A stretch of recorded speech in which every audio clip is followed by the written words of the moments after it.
Շեֆից շատ է վախենում, որ Ալիևը ջղայնանա հանկարծ։ Հայաստանի թրկացման վտանգն եմ տեսնում, ստեղծելու ենք 300,000 աշխատատեղ։ Մեկը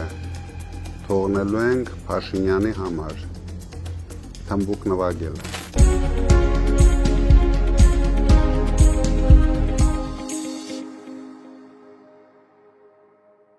Բարև ձեզ, պարոն Կարապետյան։ Բարև Ալիկ ջան։ Ինչպե՞ս եք։ Շատ լավ, շատ մարտական։ Պարոն Կարապետյան, մի քանի հարց եմ պատրաստ այսօրվա մեր զրույցի համար, թույլ տաք հերթով անցնենք։ Պարոն Կարապետյան, ինչն է ձեզ ոգևորում։ Առհասարակ թե հիմա։ Առհասարակ էլ հիմա էլ։ Առհասարակ ոգևորում է հաջողությունները բոլոր բնագավառում։ Հիմա ոգևորում է, որ մենք կամաց զարթնեցնում ենք հայ ժողովրդին։ Ժողովուրդը ոգևորված է։ Ժողովուրդը զգում է, որ մենք շուտով փոփոխություններ ենք բերելու։ Նիկոլ Փաշինյանը եւ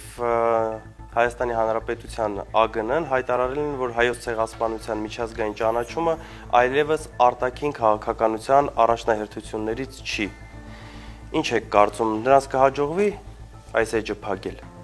Մենք ինչքան քիչ ուշադրություն դարձնենք Նիկոլ Փաշինյանի իր կառավարության վրա, դրանից հայ ժողովուրդը ավելի շատ օգուտներ է ունենալու։ Նիկոլ Փաշինյանը եւ իր կառավարությունը բացարձակ կապ եւ առնչություն չպետք է ունենան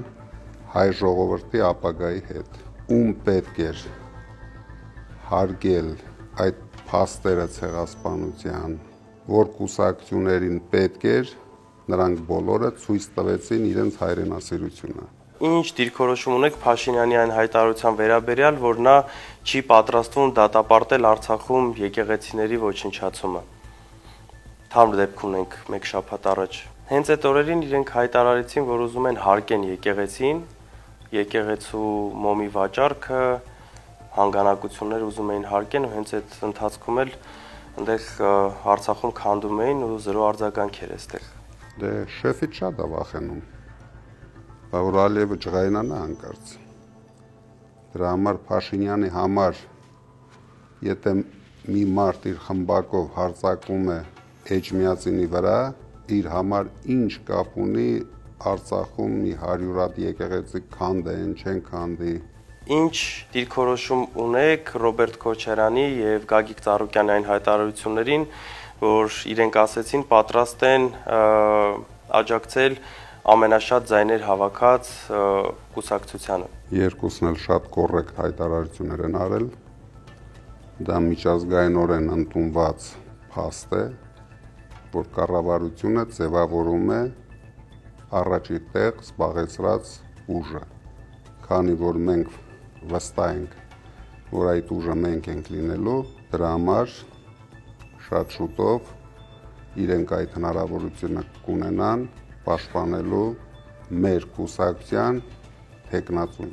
Պարոն Կարապետյան, ինչ վտանգ եք տեսնում այն ծրագրի մեջ, որ ուզում է Հայաստան 300,000 ադրբեջանցի բերի ապրելու։ Սյունիքի կորցնելու վտանգն եմ տեսնում,